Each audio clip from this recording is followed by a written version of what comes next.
Bismillah. Assalamualaikum warahmatullahi wabarakatuh. Alhamdulillah wassalatu wassalamu ala Rasulillah wa ala alihi wa sahbihi wa ba'd.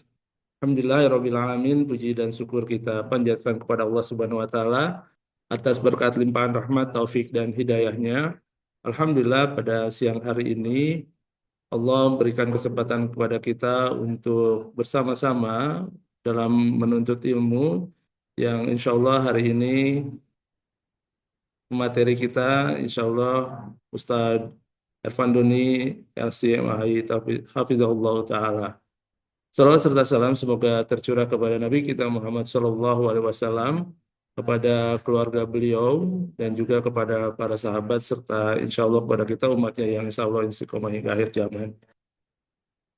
Bapak Ibu sekalian, tema kita pada siang hari ini Masya Allah terkait dengan harta, yaitu konsekuensi hartamu dan hartaku, di mana tema ini mengangkat terkait dengan kaidah-kaidah dan konsekuensi kita dalam berumah tangga terkait dengan harta-harta yang kita miliki dalam rumah tangga, yang insya Allah akan dibahas lebih mendalam oleh guru kita Ustadz Irfan Doni LCMHI. Alhamdulillah Ustadz sudah bergabung bersama kita. Assalamualaikum warahmatullahi wabarakatuh Ustadz. Waalaikumsalam warahmatullahi wabarakatuh. Alhamdulillah. Gimana kabarnya Ustadz? Alhamdulillah sehat. Alhamdulillah sehat ya Ustaz. Ya baik Ustaz, sebelum ke acara berikutnya, izin menyampaikan terlebih dahulu kepada para peserta yang sudah hadir. Insya Allah sesi kita pada siang hari ini, Ustadz akan memaparkan materi dan insya Allah akan dilanjutkan dengan sesi tanya jawab. Silakan Bapak Ibu peserta sekalian dapat memanfaatkan waktu kita untuk berdiskusi atau bertanya langsung kepada Ustadz terkait dengan materi-materi yang berkaitan dengan materi kita siang hari ini, atau bisa juga terkait dengan kaidah muamalah yang Bapak Ibu sedang hadapi, baik itu terkait dengan waris, zakat, hibah maupun transaksi-transaksi perdagangan. Dan Bapak Ibu sekalian, silakan dapat menuliskan pertanyaan di kolom chat dengan format nama, kemudian kota domisili dan pertanyaan. Insya Allah nanti kami akan berikan kesempatan kepada Bapak Ibu untuk bertanya langsung kepada Ustadz, dan silakan Bapak Ibu sekalian untuk memanfaatkan sesi kita pada siang hari ini. Baik, tidak lama-lama lagi kami persilakan kepada Ustadz untuk membuka sesi kita pada siang hari ini. Silakan Ustadz, terima kasih. Bismillahirrahmanirrahim. Assalamualaikum warahmatullahi wabarakatuh. Alhamdulillah wassalatu wassalamu ala Rasulillah wa ala alihi wa sahbihi wa man wala wa ba'd. Eh, Bapak-bapak, ibu-ibu yang dirahmati oleh Allah Subhanahu wa taala, pada kajian kali ini kita membahas tentang konsekuensi hartamu, hartaku, yang mana sebetulnya materi pembahasan kita yaitu kebiasaan masyarakat di masyarakat kita, yang mana ya sering dalam rumah tangga kita dapati kesulitan dalam pembagian waris. Apa kesulitan yang dihadapi yaitu ketika suaminya meninggal, ya, kemudian bertanya kepada Ustadz, Ustadz berapa hak istri? Kemudian Ustadz menjawab dalam Islam, istri kalau punya anak suaminya tersebut maka haknya seperdelapan. Kemudian kalau tidak punya anak seperempat. Maka apa yang terjadi pada istri tersebut? Langsung sedih. Kenapa sedih? Karena terbayang, kenapa saya cuma mendapatkan seperdelapan, ya. Padahal selama ini saya berusaha dengan suami saya mengembangkan bisnis. Nah, ini yang akhirnya ya terjadi permasalahan di pembagian waris. Nah, kemudian juga kita dapati permasalahan berikutnya ketika kewajiban zakat. Ya, dalam kewajiban zakat yang mana eh, ketika seorang tersebut menghitung zakat, ternyata masih banyak masyarakat kita tersebut menganggap bahwa harta dalam rumah tangga itu eh, bercampur satu gitu. Karena antara suami dan istri mereka semuanya mereka jadikan di satu rekening. Ya, istrinya dan rumah misalkan ya membeli rumah mereka menggabungkan uang mereka, di mobil mereka gabungan uang mereka. Kemudian dalam menabung untuk masa depan mereka juga menggabungkannya dalam satu rekening. Nah, ini akhirnya kesulitan membayar zakat, ya, kesulitan dalam membayar zakat. Karena zakat itu kewajibannya pada pemilik harta. Nah, tentunya di sini akan sulit, ya. Apakah menghitungnya dalam dianggap satu orang, padahal pemilikannya berbeda-beda.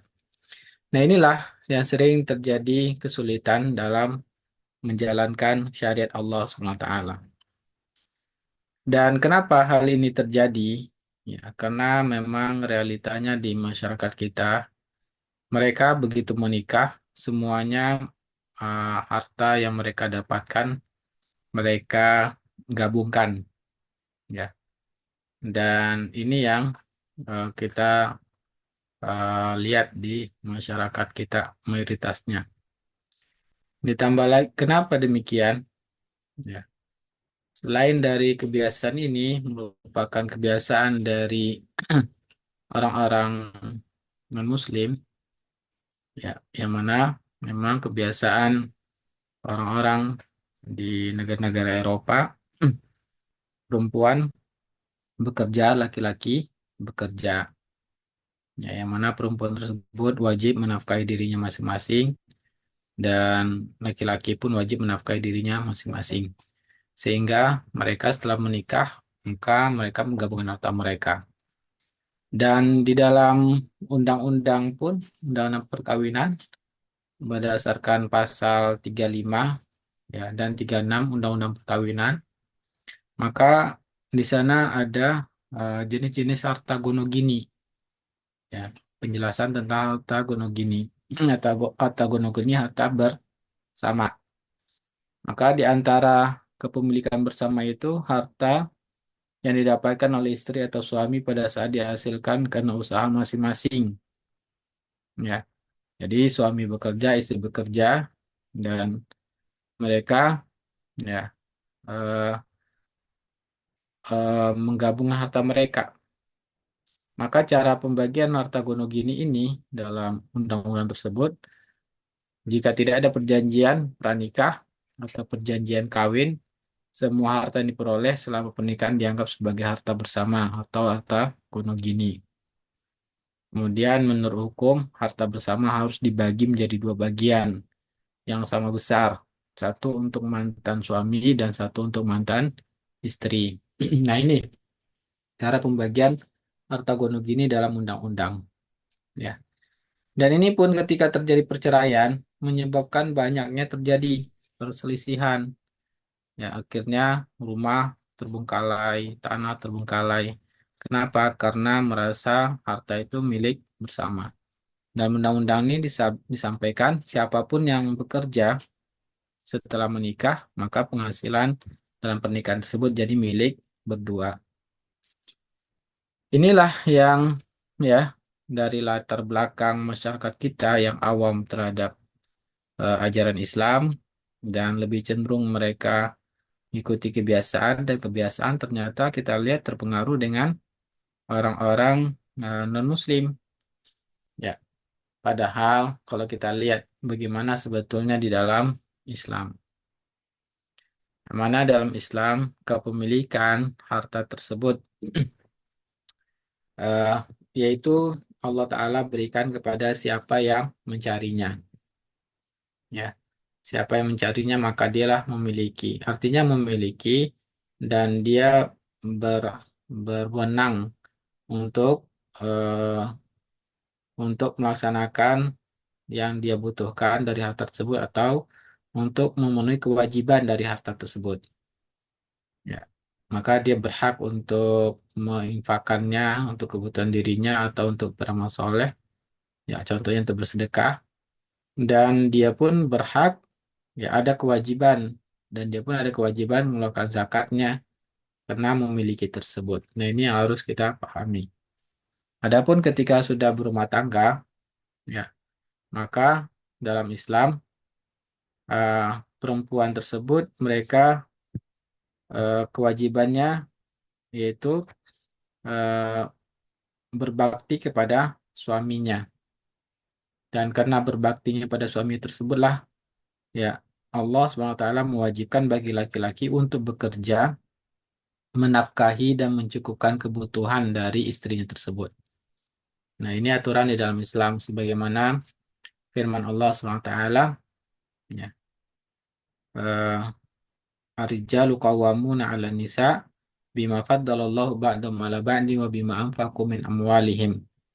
Para lelaki tersebut mereka sebagai eh, pemimpin, ya, pemimpin dalam rumah tangga sebab eh, mereka menafkahi. Di sini Allah Ta'ala menyampaikan bahwa laki-laki tersebut dia yang mengatur, ya, istri dalam rumah tangganya, tapi dia wajib menafkahinya. Juga firman Allah Ta'ala yang lain, liyunfiq dzu sa'atin min sa'atih, hendaklah atau wajib orang yang memiliki lapangan menginfakkan istrinya sesuai kelapangannya. Dan siapa yang waman qudira alaihi rizquh falyunfiq mimma atahullah.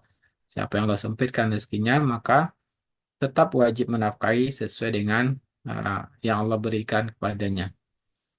Maka dalam Islam, seorang wanita tersebut tidak ada kewajiban bekerja mencari nafkah. Kebutuhan mereka semuanya dipenuhi oleh laki-laki. Ketika sebelum menikah, ya dalam Islam, mereka menjadi tanggung jawab eh, orang tuanya, bapaknya. Nah, atau menjadi tanggung jawab dari eh, suaminya ketika sudah menikah, atau ketika misalkan suami meninggal kembali tanggung jawab kepada orang tuanya, bapaknya. Kalau bapaknya tidak mampu, maka tanggung jawab berpindah kepada asobah. Asobah itu dalam ahli waris yaitu anak laki-laki, ya, atau saudara laki-laki, atau eh, paman, atau anak paman, pokoknya laki-laki, ya.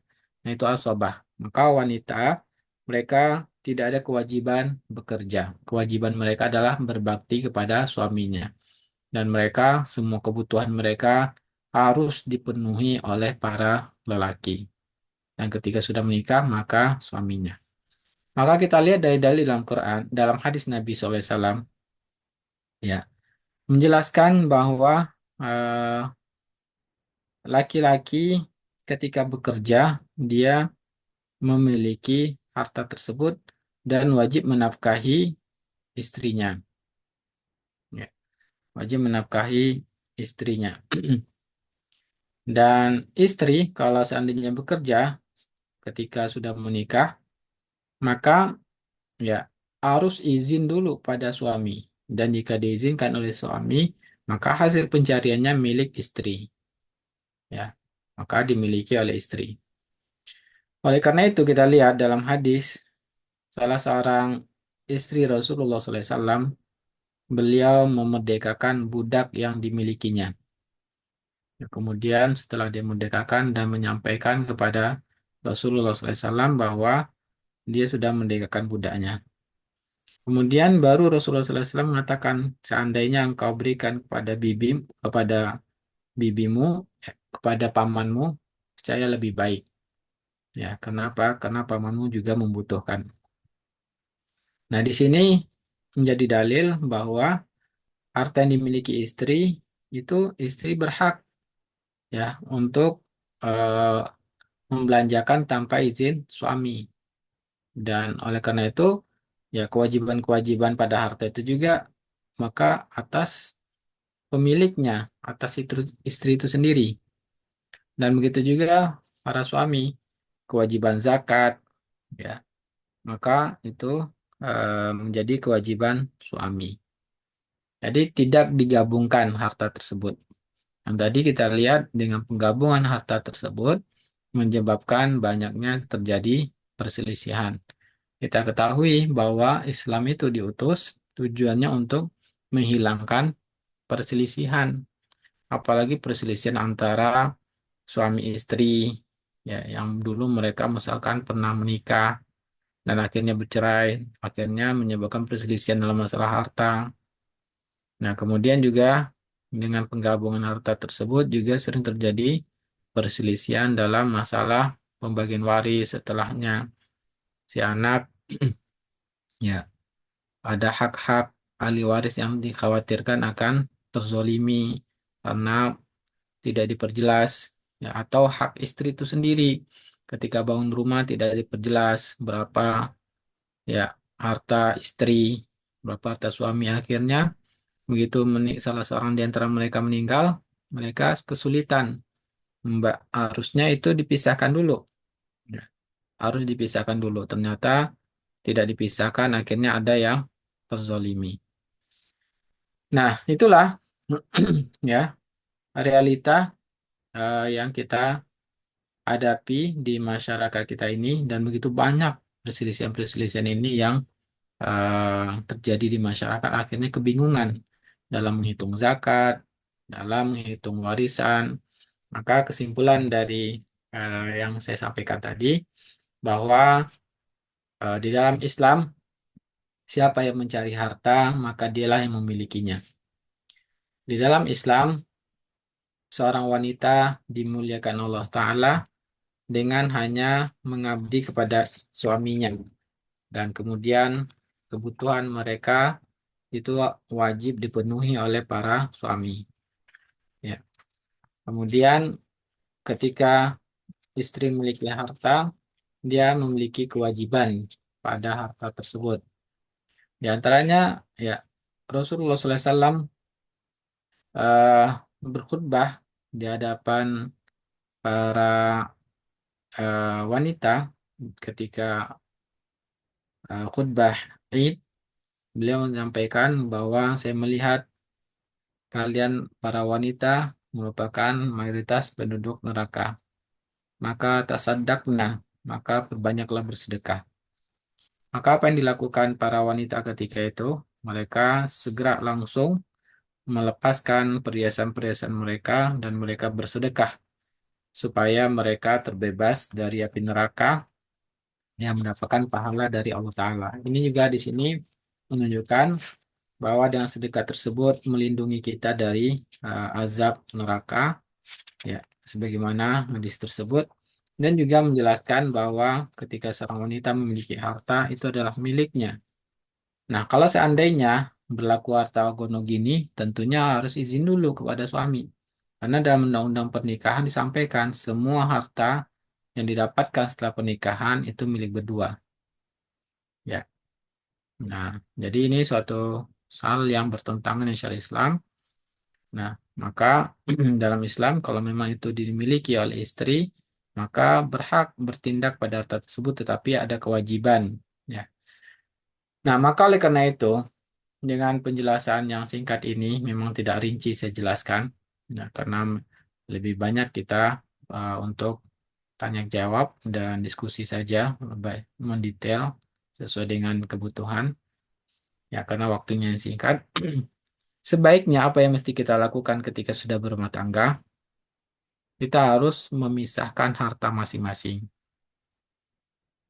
Kemudian setelah berumah tangga, laki-laki wajib bekerja menafkahi dirinya dan istrinya.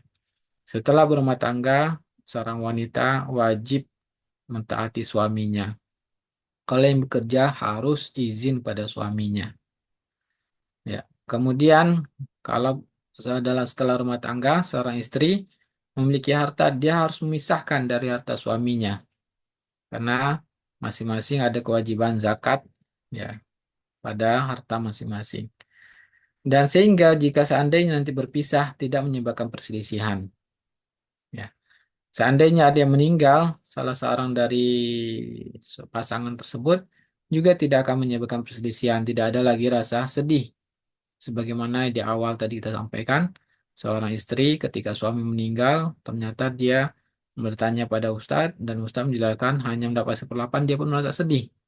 Ya, karena dia merasa selama ini usahanya bekerja bersama dan rumah pun bangun ada hartanya. Nah, ternyata ya karena ketidakpahamannya, ya, yang mana harta itu sebetulnya harus dipisah dulu. Ustadz hanya menjawab sesuai dengan syariat Islam. Ya, maka untuk kasus-kasus seperti ini tentu harus ada rinciannya. Maka ternyata ada harta istri itu harus dipisahkan dulu. Ya. Nah, kalau sudah dari awal dipisah tidak akan terjadi permasalahan tersebut. Hanya sudah diketahui harta suami lah misalkan meninggal itu langsung tinggal dibagi saja. Ya. Dan itu sangat banyak merepotkan. Ya, setelah apalagi kalau harta warisan tersebut tidak langsung dibagi. Yaitu akan tentunya akan menyebabkan kezaliman kepada sesama saudara, antar kakak adik, antara keponakan dan paman.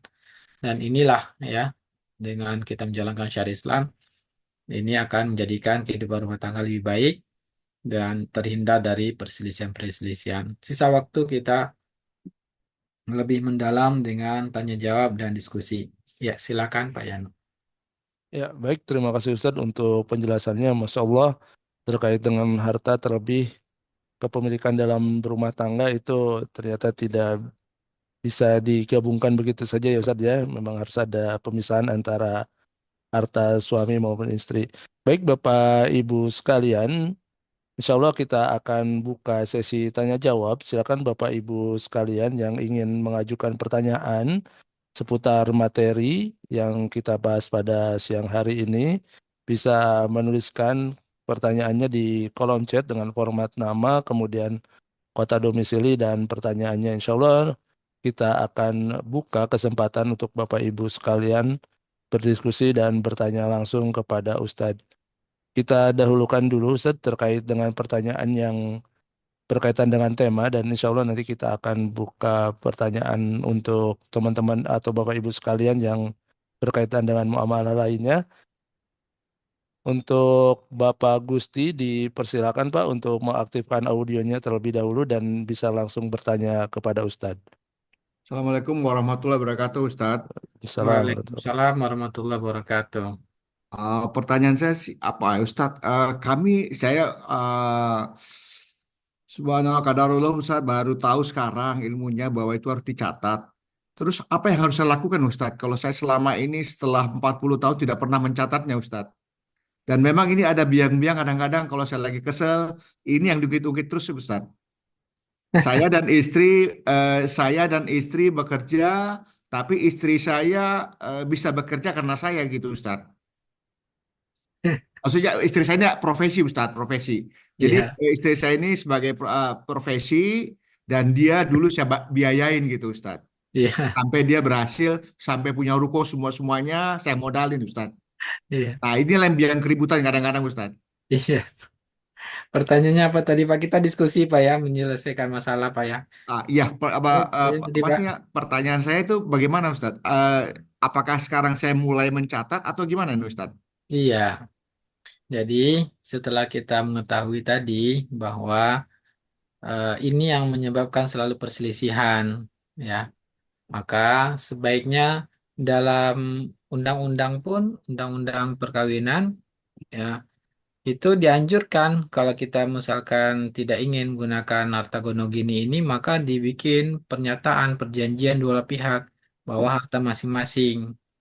Nah, itu yang harus eh, diperhatikan para pasangan suami istri. Ya, maka dianjurkan untuk eh, ada pernyataan dua belah pihak bahwa untuk tidak menggabungkan harta. Dan dalam Islam pun tadi sudah kita sampaikan, ya. Nah, ketika istri bekerja dan akhirnya atas izin suami, cenderungnya wanita itu bukan tabiatnya dalam Islam itu untuk bekerja. Ya, sedikit kita curhat Pak ya. Pak Malagusti sebelum jawab. Eh, jadi sudah tabiatnya para wanita itu memang dimuliakan Allah Ta'ala berada di rumah. Ya, mereka di rumah mentalnya lebih siap berbakti pada suami, pada anak-anak. Nah, sehingga ya terjalinlah hubungan rumah tangga yang harmonis. Dan suami pun wajib ya kalau ada kelapangan ya dia harus memberikan kelapangan itu juga pada istrinya. Nah, kemudian dengan pemisahan harta ini akan menjadikan eh, masalah jelas ya.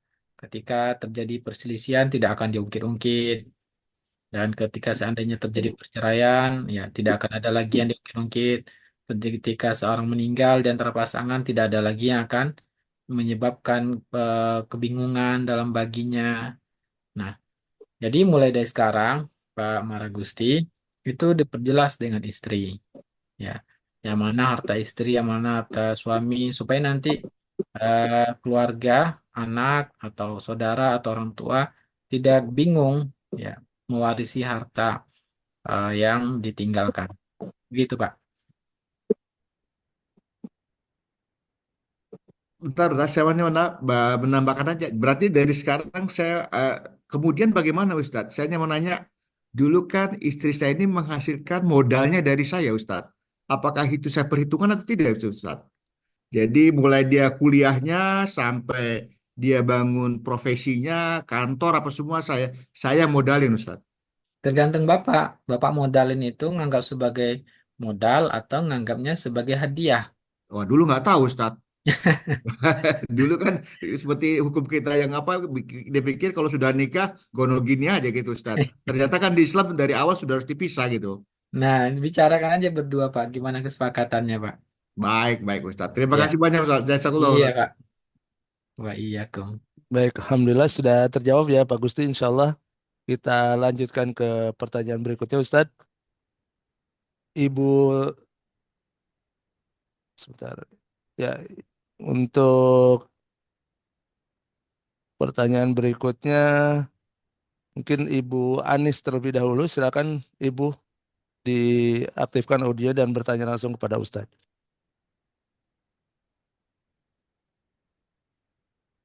Ibu Anis dari Jakarta, apakah bisa berkomunikasi langsung dengan Ustadz? Silakan.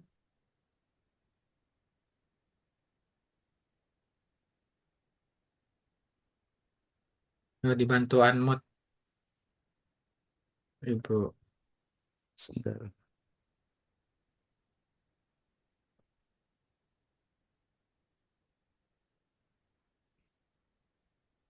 Ini udah request unmute Ibu. Sebentar.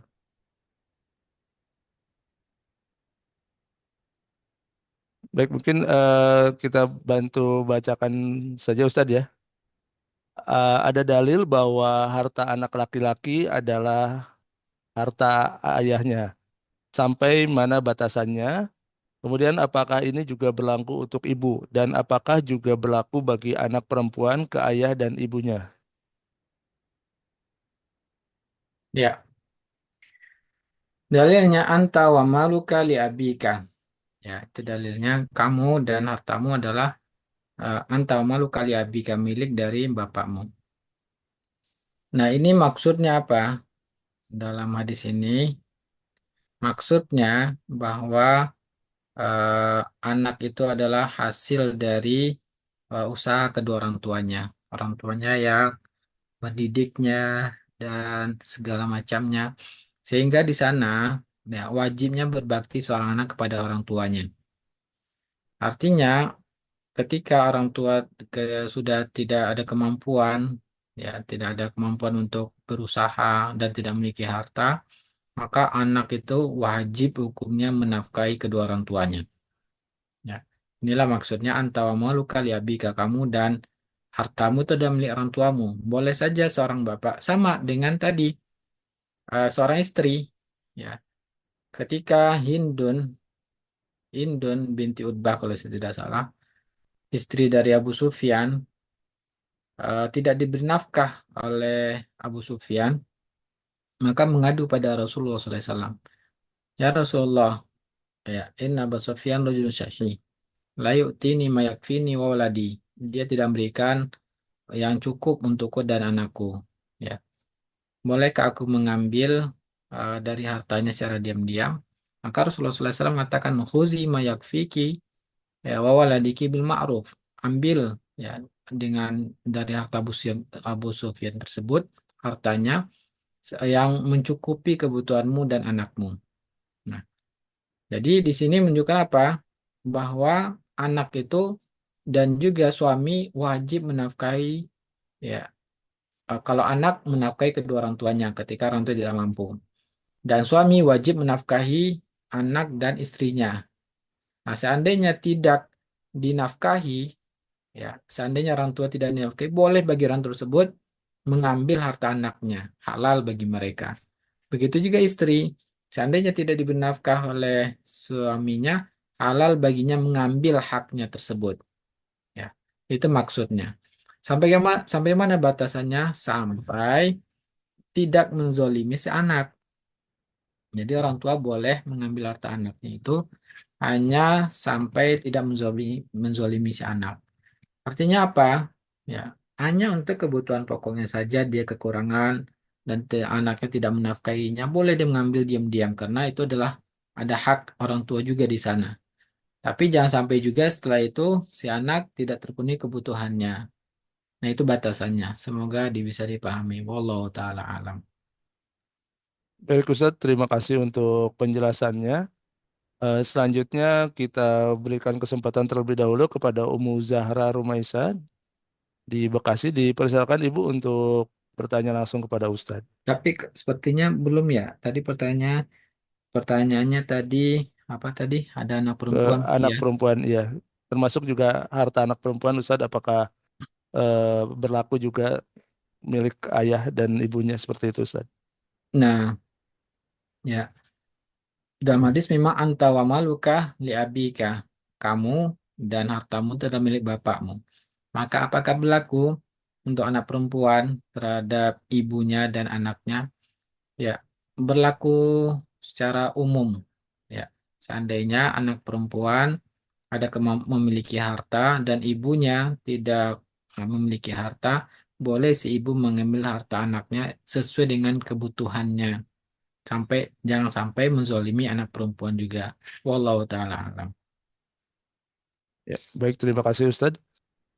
Kemudian penanya berikutnya Umu Zahra di Bekasi. Dipersilakan Ibu untuk mengaktifkan audionya. Bismillah, Assalamualaikum Ustaz. Assalamualaikum warahmatullahi wabarakatuh. Waalaikumsalam warahmatullahi wabarakatuh. Gini Ustaz, jika suami punya usaha dagang gitu Ustaz, terus karena takut modal dagangnya berkurang, lalu bersepakat dengan istri kalau kebutuhan sehari-hari itu menggunakan gaji istri yang bekerja gitu Ustaz. Terus tapi kalaupun memang gaji istrinya kurang, nanti ditambahin Ustaz sama suami gitu misalnya. Jadi setiap bulan memang gaji istri tuh habis dipakai buat kebutuhan rumah tangga, Ustaz. Kalau kondisinya seperti itu, hukumnya apa ya, Ustaz? Apakah boleh seperti itu? Hmm, baik, menarik ini ya. Kita coba bahas. Bolehkah salah seorang suami mengatakan pada istrinya yang bekerja ya Bu ya, gaji kamu untuk makan rumah tangga, begitu ya. Dan Iya, Ustaz. kalau kurang nanti saya akan cukupkan. Nah, hasil dari suami berapa Ibu? Nggak pasti, Ustaz, karena setiap bulan belum tentu ada barang yang laku gitu, Ustaz. Karena kan ini jual beli mobil, Ustaz. Jadi setiap bulan belum tentu ada yang laku dan spare part juga gitu, Ustaz. Maksud saya intinya nanti kalau seandainya uang suami itu terus bertambah, terus gimana? Eh saat ini sih kalau misalnya ada berlebihnya gitu, misalnya dari modal sama hasil penjualan itu ditabung untuk kebutuhan sekolah anak-anak sih Ustadz nanti ke depannya. Baik. Nah, ya, sebetulnya kalau dari yang diceritakan permasalahannya, eh, berarti pasti istri bekerja atas izin suami untuk membantu dalam memenuhi kebutuhan rumah tangga berarti ya. Dan kemudian suami pun mensyaratkan kalau nanti bekerja hasilnya gunakan untuk kebutuhan rumah tangga. Sedangkan yang kebutuhan di antara rumah tangga yang lainnya akan dari saya. Intinya kalau memang itu kesepakatan berdua itu dibolehkan saja. Dengan syarat si istri ya betul-betul ridho maka itu menjadi sedekah kepada suaminya. Maka istri mendapatkan pahala dari Allah Subhanahu wa taala karena dia sudah bekerja dan hartanya pun dia sedekahkan untuk suaminya. Berarti dia sedekahkan untuk suaminya dan juga bersedekah untuk anak-anaknya. Maka pasti Allah memberikan pahala pada istri.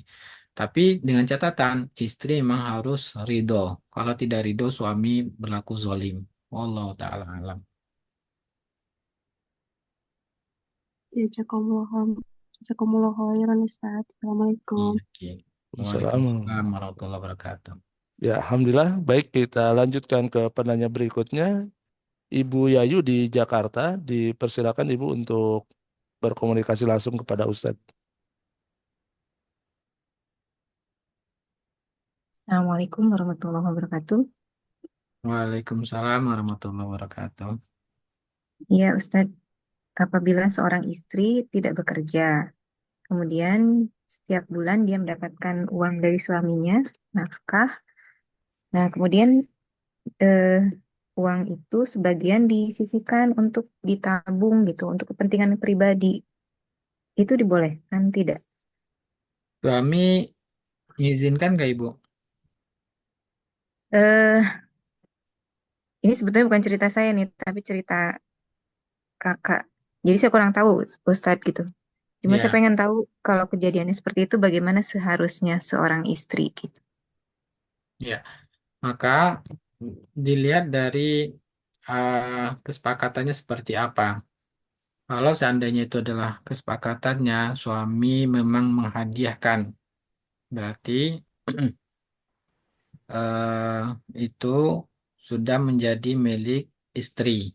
Ya, cuman sebaiknya diperjelas, karena ini ada tadi penggunaannya untuk kebutuhan rumah tangga, ya, dan ternyata ada sisa. Dikhawatirkan, ya, si istri malah sangat berhemat sehingga supaya bersisa dan nanti dia ya banyak yang dia tabungkan. Sebaiknya diperjelas saja dengan suaminya ya untuk rumah tangga berapa dan hadiah untuk dia berapa. Nah, tapi kalau kalau suami mengatakan hanya untuk kelola ini uang rumah tangga, kebutuhan rumah tangga silakan kelola, maka untuk menabung kepentingan pribadi harus diperjelas lagi. Harus disampaikan pada suami ini ada sisa ya dan boleh nggak untuk saya ya. Wallahu taala alam. Iya, terima kasih Ustadz. Jazakallah khair. Wa iyyakum. Oh, ya, oke. Baik, alhamdulillah. Selanjutnya kita berikan kesempatan kepada Ibu Mika di Batam. Dipersilakan Ibu untuk berdiskusi langsung kepada Ustadz. Assalamualaikum Ustadz. Pertanyaan, Waalaikumsalam warahmatullahi wabarakatuh. Assalamualaikum. Ustadz, pertanyaannya tadi hampir sama dengan Ibu sebelumnya. Kalau suami menjawab, ya saya kasihnya segitu buat kamu gitu Ustadz. Terserah mau dikelola sedemikian rupa. Jadi untuk sisanya apakah itu boleh menjadi hak istri Ustadz? Hmm, sebaiknya diperjelas lagi, Bu. Ya, begitu sisa, sampaikan lagi. Ini ada sisa untuk saya, gitu. Boleh nggak untuk saya? Ya, supaya lebih jelas, Bu. Allah alam. Begitu Ustadz. Jika istri punya tabungan tuh Ustadz dari hasil yang selama ini sisa. dan suami mengetahui saldo tabungan itu, Ustadz, apakah nantinya uang itu menjadi uang suami ya, Ustadz? Nah, itu makanya saya sampaikan diperjelas, Ibu. Nah, suami mengetahui dikiranya masih uang dia. Nah, nah maka sebaiknya diperjelas, ini uang saya apa uang kamu gitu. Nah, Nah, ya soalnya kalau sudah menjadi uang istri, suami tidak boleh lagi meminta. Ya, maka berdosa. Sebagaimana di Nabi SAW, laisa lana masalah su, ya, kami tidak memiliki permisalan yang buruk seorang yang sudah memberikan hadiah dan meminta hadiahnya kembali seperti anjing yang muntah dan menelan muntahnya kembali. Haram suami kalau sudah menghadiahkan pada istri dan minta kembali. Nah, itu yang kebiasaan buruk ya. Nih, kelola kalau si sambil tuh kamu begitu nggak punya uang diminta. Nah, ini haram bagi suami. Ya, maka dia sudah seperti tadi yang digambarkan Nabi, anjing memakan kotorannya sendiri. Ya. oh, terus kalau dari uang yang tadi tuh Ustadz kan memang beliau tahu. Terus kita memang ada kepentingan beli sebuah apa misalnya untuk investasi ke depan beli tanah gitu Ustadz. Uang itu terpakai. Tapi itu pakai atas nama suami. Berarti memang harus harus ditanyakan lagi ya Ustadz, itu uangnya gimana gitu. Iya. Maaf, Ustadz.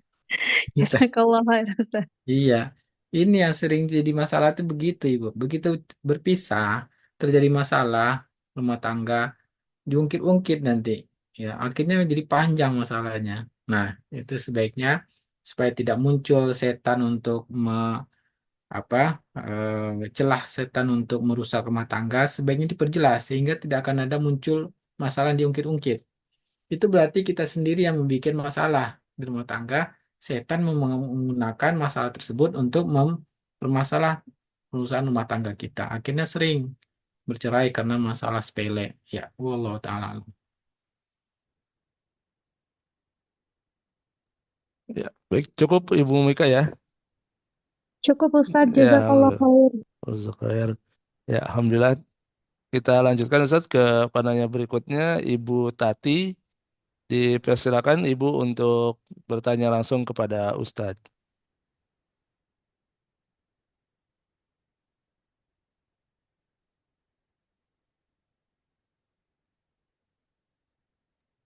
Ya, baik Ibu Tati, apakah bisa berdiskusi dengan Ustadz? Baik, jika demikian kita tunda terlebih dahulu. Untuk penanya berikutnya Pak Wahyu dari Tangerang, dipersilakan Pak Wahyu. Assalamualaikum Ustaz. Waalaikumsalam warahmatullahi wabarakatuh. Ustaz, ayah saya kan tinggal di perumahan dinas BUMN, ya kan. Di samping rumah itu, di luar pagar, ada tanah kosong yang bukan difungsikan sebagai trotoar, hanya sebagai kayak tempat kadang rumput-rumput liar tumbuh di situ gitu kan. Akhirnya setiap ada rumput liar itu orang tua saya membersihkan segala macam. Kadang suka menanami dengan tanaman. Apakah boleh saya gunakan lahan tersebut untuk berjualan? Sementara sudah pernah saya tanyakan ke pihak aparat setempat seperti RW, RT, itu mereka tidak tahu kalau untuk menggunakan itu izin ke siapa. Dan pihak dari kantor pun dari perusahaan juga tidak tidak apa namanya tidak mengetahui harus izin ke siapa untuk penggunaan lahan tersebut gitu kan. Bahkan ada satu satu lahan yang besar di situ di dalam perumahan tersebut itu digunakan oleh berjualan oleh beberapa pedagang. Sampai-sampai mereka tuh membayar sewa atau membayar uang listrik lah ke RW sebelah karena beda RW tapi satu perumahan. Nah, kalau hukum seperti ini gimana Ustaz hukumnya Ustaz? Eh, bentar, RW-nya memberikan izin atau tidak, RT RW? Kalau yang di sebelah rumah saya ini dia bilang pakai aja gitu kan. Karena untuk izin pun dari kantor pun juga tidak tahu ke siapa izinnya gitu. Gitu aja, hanya silakan dipakai gitu kan. RT RW ngatakan pakai aja gitu. Iya. Ya, wallah alam. Kalau mem kalau memang, tapi itu bukan fasum ya. Dibilang fasum apa ya? Jadi kalau kita ngebersihkan tuh rumput-rumput liar suka tumbuh, Ustaz. Bahkan sampai apa sampai tinggi-tinggi rumputnya gitu kan. Kira-kira Akhirnya itu milik pribadi apa milik Fasum, Pak? Kira-kira menurut Bapak? kalau kalau di perumahan umum itu kemungkinan jadi kayak fasum, tapi dibilang trotoar pun bukan trotoar karena sebelahnya udah jalan, ada jalan, Ustaz. Karena hanya sedikit di situ Hmm, kemungkinan itu Fasum gitu. taman itu kayaknya itu. Ya, Kalau dikit cuman kayaknya karena tidak dikelola oleh komplek. perusahaan, akhirnya Iya. dibiarkan aja gitu. Ya, kalau memang itu Fasum, maka Allah Ta'ala ya sudah izin RT RW boleh digunakan. Allah alam. Walaupun di tempat sebelumnya di RW sebelah yang satu perumahan itu disediakan tempat, Ustaz, cuman memang itu agak lumayan bayar juga di sana gitu kan. Jadi bayar ke RW sebelah gitu kan. Cuma kalau yang ini tidak bayar, tapi RW RT mengizinkan aja gitu kan. Silakan pakai gitu. Ya, izinnya ke RT RW yang Bapak yang tanah itu berada. Betul. Iya, ke sana izinnya. Kalau diizinkan menggunakan Fasum itu untuk kepentingan pribadi itu boleh saja. Oh gitu. Iya. Namun Ustaz,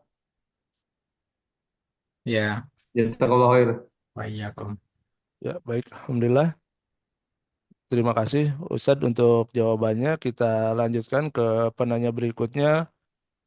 Umu Hasan dari Bekasi dipersilakan untuk bertanya langsung kepada Ustadz. Assalamualaikum warahmatullahi wabarakatuh, Ustaz. Waalaikumsalam warahmatullahi wabarakatuh. Apa Nana izin bertanya di luar tema hari ini, Ustaz? Jadi Ana ini seorang dokter yang bekerja di rumah sakit. Nah, Ana baru mau bergabung di rumah sakit yang baru, tapi memang salah satu prasyarat kerjanya itu Ana harus terdaftar sebagai memiliki asuransi profesi. Jadi nanti diurus oleh rumah sakitnya harus terdaftar di asuransi profesi yang nanti preminya itu dipotong dari gaji Ana tiap bulannya, Ustadz. Nah, kalau seperti itu, hukumnya bagaimana ya, Ustadz? Apakah jika Ana terpaksa itu boleh dilakukan? Lalu, apakah penghasilan di situ menjadi haram karena Ana terdaftar di asuransi tersebut, Ustadz? Ya, asuransi Nah, profesi itu mungkin itu, artinya Ustadz. kalau nanti seandainya ada apa namanya pasien yang komplain atau ke pengadilan, nah itu akan mendapatkan dana itu Bu ya. Begitu, betul, Ustadz. Iya, itu dibolehkan Ibu. Dibolehkan. Oh, betul, Ustadz. Iya, Oh, nah, Ustadz. Berarti tidak apa-apa jika Anda lanjutkan ya Ustaz proses tidak apa-apa, boleh. ini. Baik, syukran jazakumullah khair Ustaz. Baik ya Ki. Dan itu pun pernah saya tanyakan ke Ustaz Wandi, itu boleh karena memang risikonya seorang dokter padahal sudah berbuat baik ya. Cuman kadang-kadang pasien itu ada yang menganggap itu sebagai praktek, akhirnya mereka sampaikan ke pengadilan. Nah, itu akan menjadi beban yang sangat besar bagi dokter, yang akan dituntut sampai ratusan juta, bahkan miliaran. Nah, kalau tidak asuransi seperti itu, nah itu akan malah membahayakan bagi para dokter. Itu dibolehkan, wallahu a'lam. Nah, Ustaz Afwan, jadi kalau misalnya anak terdaftar, ini kan anak istilahnya mendaftar asuransinya memang terpaksa karena diwajibkan oleh pihak rumah sakit. Tapi kalau misalnya secara individu mendaftar sendiri, berarti apakah juga dibolehkan atau memang tidak ya Ustaz? Memang bisa individu, Bu. Itu kan hanya ke rumah sakit, Ibu, biasanya. Kalau dari teman-teman sejawat lain sih pernah ada ustadz yang daftar secara mandiri gitu. Tapi selama ini Ana tidak karena takutnya ngoror ya Ustadz. Jadi Ana baru cari tahu sekarang karena diwajibkan dari pihak rumah sakitnya. Iya, sebaiknya yang itu aja, rumah sakit aja, Ibu. Untuk pribadi, ya eh, biasanya kita minta perjanjian dulu. Nah, Jangan Ustadz. ada, iya. Jazakumullah khair Ustadz. Wah, iya, Ki. Ya, baik, Alhamdulillah. Ustadz, kita lanjutkan ke penanya berikutnya. Ibu Mega di Bekasi. Silakan Ibu.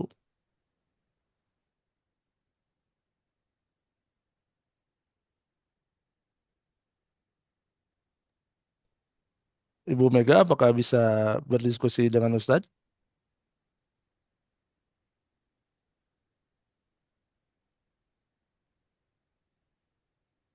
Baik, jika tidak kita tunda terlebih dahulu.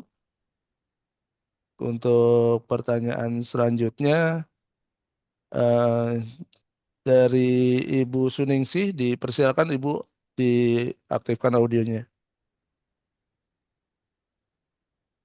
Assalamualaikum Ustadz. Waalaikumsalam warahmatullahi wabarakatuh. Ustadz, gini Ustadz, kan almarhumah ibu tinggalin warisan. Cuman waktu beliau Maaf Ibu, meninggal, saya kurang mendengar dengan jelas. Almarhumah Ibu meninggalkan warisan atau ditinggalkan warisan? meninggalkan warisan Baik, silakan. berupa rumah. Rumahnya itu kayak petakan gitu, 5 petak. Nah, anak ibu itu ada 6, 3 laki-laki, 3 perempuan. Dan sekarang itu karena kesepakatan bersama, sebenarnya sih bukan kesepakatan bersama, hanya saja karena ibu nggak tinggalin eh, catatan apapun dalam bentuk apapun, jadi kita ya sama-sama meninggalkan menempati rumah itu aja gitu Ustadz. Jadi pembagiannya tuh ada satu kakak yang nggak dapet warisan itu gitu dalam bentuk rumah itu solusinya gimana ya Ustadz? Bentar, kontrakannya yang ditinggalkan kontrakan berapa? Rumah 5 petak itu Anak, masing-masing di sedangkan tempat sedangkan anak 6 ya, dengan anak 6. sehingga yang mendapatkan cuma 5, yang 5. satu tidak Iya, dapat. iya. Tadi saya dengar kesepakatan bersama, maksudnya gimana itu, Bu? Bukan kesepakatan bersama sih, cuma pada bukan kesepakatan bersama, hanya saja untuk menjaga persaudaraan kita tidak putus, jadi kita masing-masing menempati rumah itu. Alhamdulillahnya yang nggak dapat rumah ini, ibu ini tuh beliau tuh bisa dikasih keluasan rezeki, bisa beli rumah gitu. Jadi nggak terlalu mempermasalahkan sekali juga gitu Ustadz. Tidak mempermasalahkan. Iya, Dia laki-laki apa perempuan? perempuan Ustadz, kakak perempuan. Kakak perempuan tidak mempermasalahkan. Iya, tapi tetap lah ya Ustadz, namanya manusia pasti ada keinginan dapat lah ya Ustadz ya. Makanya saya ingin menanyakan itu, Ibu. Di mana yang yang lain tahu kalau tidak mempermasalahkan? Apakah memang ada pernyataan dari... Belum sih Ustadz. Nah, berarti demikian ada unsur kezaliman, Ibu. Berarti, Oh, nah, pada asalnya ketika seorang meninggal, harta itu secara otomatis berpindah kepada ahli waris. Ya, dengan demikian kakak perempuan tersebut memang secara hukum Islamnya berhak, ya, bagiannya, misalkan tadi ya harta yang ditinggalkan laki-laki 3, perempuan 3, maka ya, itu dibagi 9, dibagi 9. ya, Hmm. yang mana laki-laki 2 bagian, perempuan 1 bagian. Di antara 1/9 itu ada bagian yang perempuan tadi itu sudah berpindah kepemilikannya pada dia. Sekarang Oh. diambil oleh saudara-saudaranya tanpa pernyataan yang jelas, ya, dari yang saudara-saudaranya ini. Maka itu berarti ada unsur kezaliman. Maka harus diperjelas.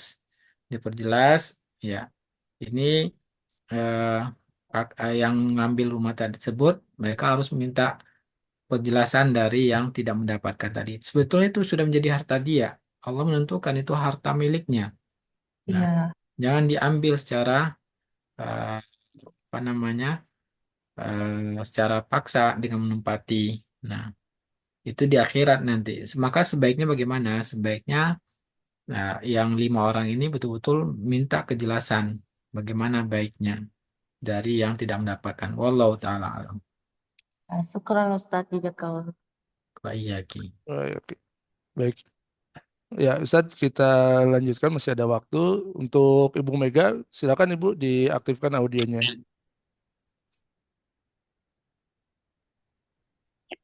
Ya, Assalamualaikum warahmatullahi wabarakatuh, Ustadz.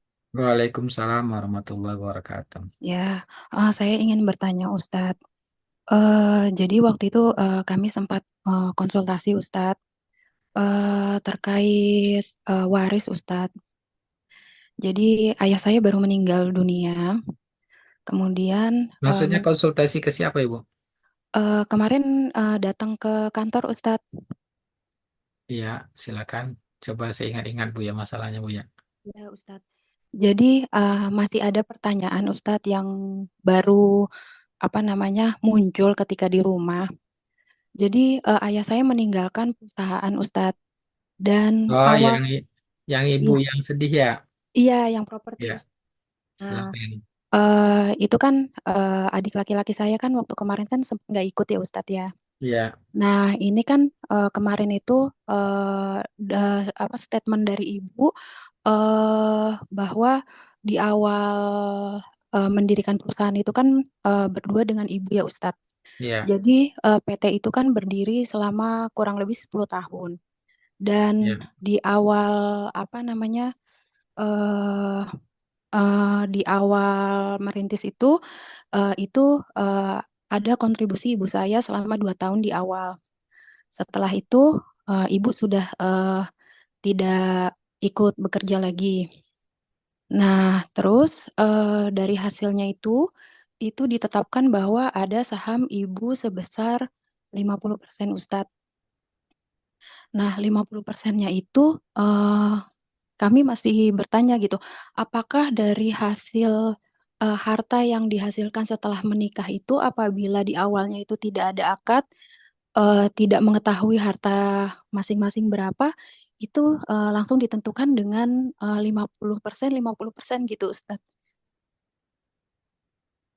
gimana? Apakah? Apakah apabila tidak ada perjanjian di awal untuk harta suami berapa, harta istri berapa, itu langsung ditetapkan 50% gitu Ustadz. Enggak. Tadi kan sudah saya sampaikan bahwa Iya. sesuai dengan pengakuan istri, kira-kira berapa haknya, Oh gitu. kontribusinya, bukan dibagi. Oh gitu ya Hukum Ustadz. asalnya, hukum asalnya semua dan milik suami. Cuman karena istri mengaku ada kontribusi, maka Iya. sesuai dengan pengakuannya berapa.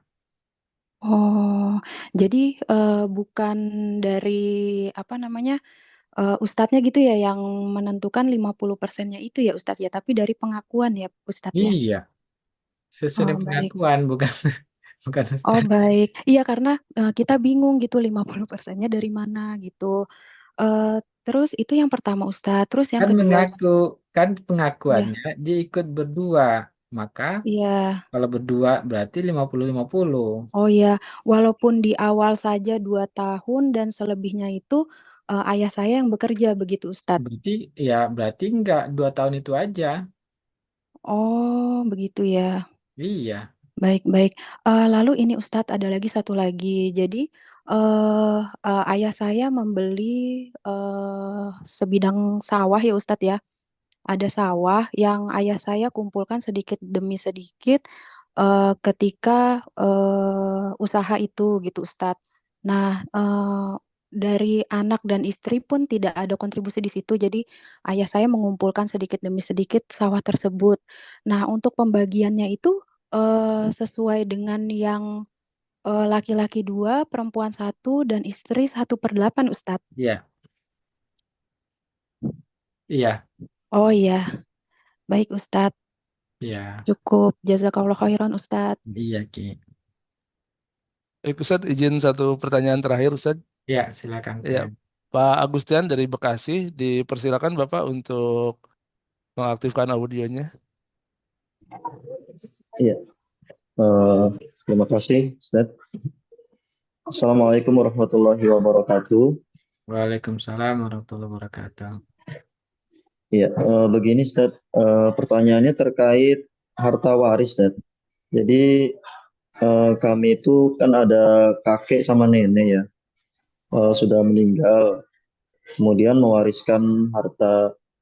Cuma kakek sama nenek ini berbeda agama gitu Ustaz. Nah, alhamdulillahnya bapak saya dan keluarga bapak saya itu eh, Muslim, masuk Islam. Eh, jadi bapak saya itu Islam sudah sejak kecil gitu ya. Nah, ketika kakek meninggal duluan itu tidak ada perhitungan harta Yang Islam waris. siapa? Kakek apa nenek? Dua-duanya Kristen, Ustaz. Oh, keduanya Kristen. Oke. Terus. Terus kemudian ketika nenek meninggal itu bibi paman itu baru mulai eh, ngurus-ngurus harta waris. Kami yang dari keluarga yang di Bekasi itu sebenarnya sudah tidak mau tahu gitu ya, karena kita tahu bahwa kita berbeda agama gitu kan ya. Iya. Nah, tapi paman dan bibi ini tetap memaksa. Muslim apa Nah, paman bibi itu Muslim apa non-Muslim?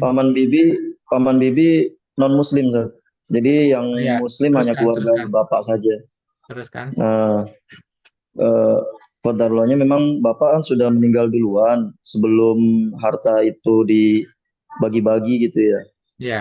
Jadinya kami yang cucu ini kelimpahan gitu. Akhirnya dikasih sama paman-paman sama bibi-bibi itu harta itu. Kami sudah menolak, sudah maksudnya nggak mau tahu lah gitu ya. Ya. Tapi mereka memaksa tetap memberikan dan nggak mau menerimanya lagi gitu. Ya. Nah, itu pertanyaannya, sekarang harta itu kan ada di kita. Ya. Bagaimana kita mengelolanya? Karena alhamdulillah sih belum sampai dengan detik ini belum kita pakai, Ustaz. Ya. Apakah itu halal atau haram? Terus kemudian menyalurkannya itu ke mana gitu, Ustaz, biar Ya. tidak salah sasaran Baik. gitu, Ustaz. Pertama, Muslim non-Muslim itu tidak saling mewarisi. Nabi mengatakan la yarisul Muslim kafir, walal kafir Muslim.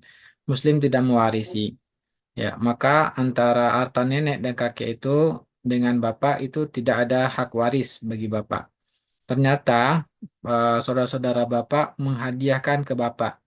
Nah, hadiah boleh dalam Islam, boleh kita terima hadiah dari non-Muslim. Iya, Muslim betul, Ustaz. boleh memberikan hadiah kepada non-Muslim, boleh hadiah. Tapi yang waris tidak ada. Hukum waris itu hanya dalam Islam. Nah, maka itu hadiah kepada bapak. Nah, bapak karena sudah meninggal, maka hadiah itu menjadi harta ahli waris. Maka dibagi saja kepada ahli warisnya. Oh, berarti boleh ya, Ustaz, ya? Barusan Boleh saya kita terima ya, Ustaz, ya? Iya, Oh, ya. karena Iya, hadiah. Ustaz. Oh, itu jadi statusnya hadiah, Ustaz, bukan harta waris dari kakek ke Kalau cucu harta gitu nggak, waris Ustaz, ya? itu, kalau harta waris dibagi sesuai warisan Islam. Kalau itu hadiah. Oh, begitu. Iya. Iya, Ustaz. Ya, syukran, Ustaz. Jazakumullah khairan, Ustaz. Ya, berarti udah tahu ya pembagian warisannya ya ke anak-anaknya ya. Laki-laki 2 bagian, perempuan 1 bagian. Ya. Ya, jadi berarti itu ke bapak statusnya hadiah, kemudian bapak ke kita itu statusnya waris gitu, Ustaz, ya? Ya, dibagi sesuai warisan. Sesuai warisan. Ya. Ya, terima kasih, Ustaz. Jazakumullah Ya. khairan. Iya, kok. Ya, baik. Alhamdulillah, Ustadz, pertanyaan sudah terjawab semua. Dan insya Allah kita akan akhiri sesi kita pada siang hari ini. Ustadz, mungkin ada nasihat yang ingin disampaikan. Silakan, Ustadz. Nggak ada, Pak Yono cukup. Ya, baik, Ustadz. Kita akhiri untuk sesi kita pada siang hari ini. Terima kasih kepada Ustadz untuk segala ilmu dan juga nasihat yang sudah diberikan. Semoga menjadi amal jariah bagi Ustadz dan juga menjadi bermanfaat bagi kami. Mungkin Ustadz dipersilakan untuk meninggalkan ruangan Zoom terlebih dahulu jika ada kegiatan kebaikan lainnya. Dan insya Allah kepada Bapak-Bapak Ibu sekalian, Las Yurbi sedang mengadakan program untuk Assalamualaikum warahmatullahi wabarakatuh. Waalaikumsalam warahmatullahi wabarakatuh, Ustadz. Las Yurbi sedang mengadakan program flash donation cetak 5.000 buku doa yang insya Allah akan dibagikan gratis, dan silakan Bapak Ibu sekalian jika ingin berkontribusi atau menyalurkan infak dan sedekahnya bisa disalurkan ke rekening BSI 88,000,7875 dengan kode transfer 503. Insya Allah buku doa ini akan dibagikan kepada saudara-saudara kita yang membutuhkan. Dan kemudian juga insya Allah di Las Yurbi membuka juga konsultasi terkait dengan zakat, waris maupun hibah dan juga terkait dengan transaksi-transaksi muamalah lainnya. Bapak Ibu bisa memanfaatkan sesi konsultasi bersama Las Yurbi yang insya Allah akan dipandu oleh Ustadz Evan Doni langsung, bisa online maupun offline di kantor Las Yurbi di Kota Bekasi. Silakan Bapak Ibu sekalian bisa mendaftar terlebih dahulu di program konsultasi, yaitu di nomor telepon 081370009995. Baik Bapak Ibu sekalian, demikian sesi kajian kita pada siang hari ini. Kita akhiri sesi kita pada siang hari ini dengan doa kafaratul majlis. Subhanakallahumma wa bihamdika asyhadu an la ilaha illa anta astaghfiruka wa atubu ilaik. Mohon maaf atas segala kekurangan. Terima kasih. Barakallahu fikum. Assalamualaikum warahmatullahi wabarakatuh.